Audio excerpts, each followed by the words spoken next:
Hey everyone, welcome back. Today we're talking about slip potting. Slip potting is when you take a younger, smaller tree and move it to a bigger pot without disturbing the root system.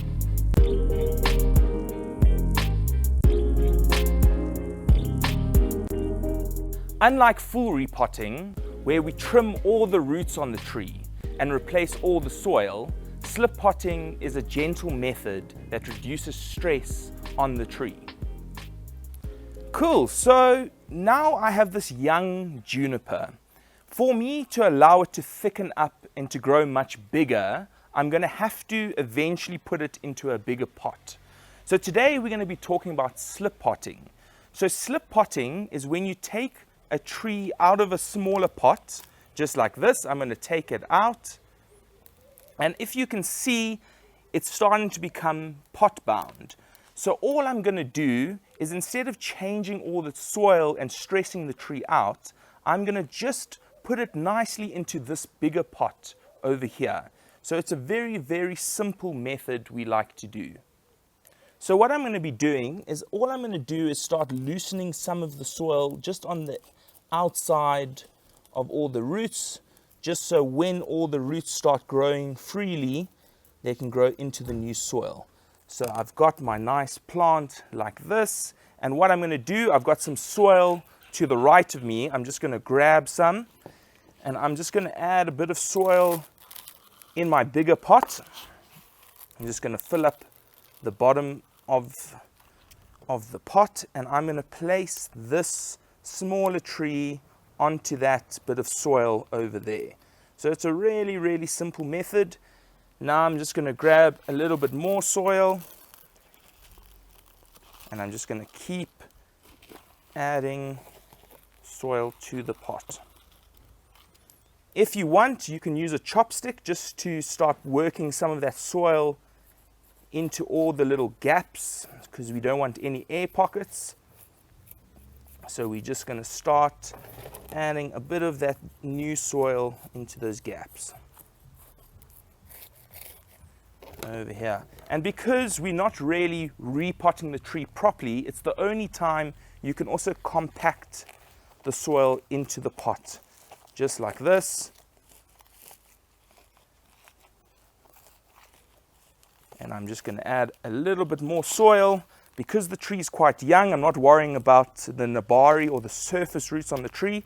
All I want is for this tree to grow nice and big. So if I'd kept the small tree in a small pot, it would never have grown as big as I would like it to grow. So I've got a nice example over here. You can see this tree was once just as small as this one, but I've allowed it to grow in a slightly bigger pot. So you can see how it's thickened up. There's been way more branches to the tree. So now it's a really nice time to start working on the tree. I could also put this in an even bigger pot and allow it to grow even bigger, but I quite like the size that it's growing in for now. So another reason why we would slip pot a tree is, for instance, if you are in autumn or in winter and a tree really needs to be repotted, you are going to then allow the tree to be repotted to give it a bit more nutrients and a little bit more space for the roots to grow. And this is a perfect time to do it in a season that we shouldn't be repotting the tree, because we're not putting too much strain on the roots. So you can see I haven't pruned the tree, I haven't done anything. All I've done is move it to a bigger pot. So I have a trident maple, or some other people like to call it a Chinese maple. So this is actually one of my clients' trees. And she came to me asking, she doesn't understand why this tree isn't growing any bigger. It's not looking too healthy.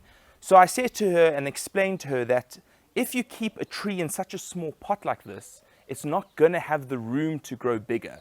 So generally speaking, a lot of bonsais have been grown in the ground before, or in like a bigger container like this, so that the tree can grow and, really just be free in the pot. So what I'm just going to do today is I'm going to slip pot this trident maple into this nice terracotta pot. So you can see here, it's got a nice big drainage hole, which is really important in bonsai. So I'm just going to cover it with some mesh so the soil doesn't leak out the pot too quickly. So again, with this tree, I'm just going to take the hole over there. I'm just going to push my finger through there just to allow it to come out easily. And you can see it's got really healthy roots, but it's also becoming a little bit pot bound, and it needs a bit more room to grow so we can thicken up the tree. So I'm going to put that down over there. I'm going to put that over there, and I'm just going to grab some soil right over here. So it's something I do want to chat about is my different soil mixes, but for today we're just going to focus on slip potting, and I will do a video on the different type of soils. So you can see I've got my trident maple. Again, I'm just going to loosen a bit of the soil on the edges. I'm really not doing too much. I just want these new roots to start untangling a little bit. And the idea is I'm going to put this trident maple into the terracotta pot. So I'm going to come in here and I'm just going to add a bit of soil to the pot. So the soil can also determine the height that the tree would sit in the pot. So if it's too low, the tree is obviously also going to be too low in the pot. And we almost just want to allow the surface roots just to stick out just like that. So I'm going to put it over that soil.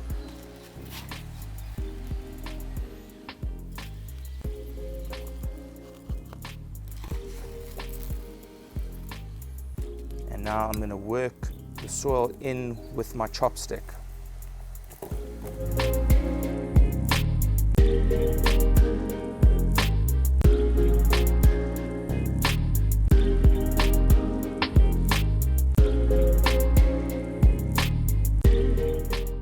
Cool, so the most important thing you need to do after you repot a tree or slip pot a tree is to give it some nice water. This will also reduce the stress within the tree. So I'm just going to start by watering these plants.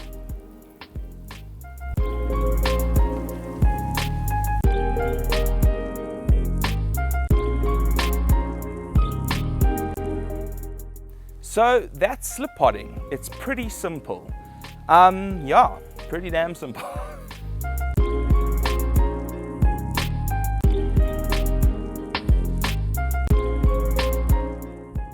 So that's slip potting. It's not so daunting after all.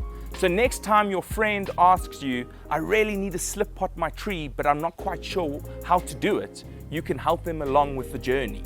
So I really appreciate all your guys' support. Please like, subscribe, and give me a follow on Instagram. I'll see you all next week, Saturday.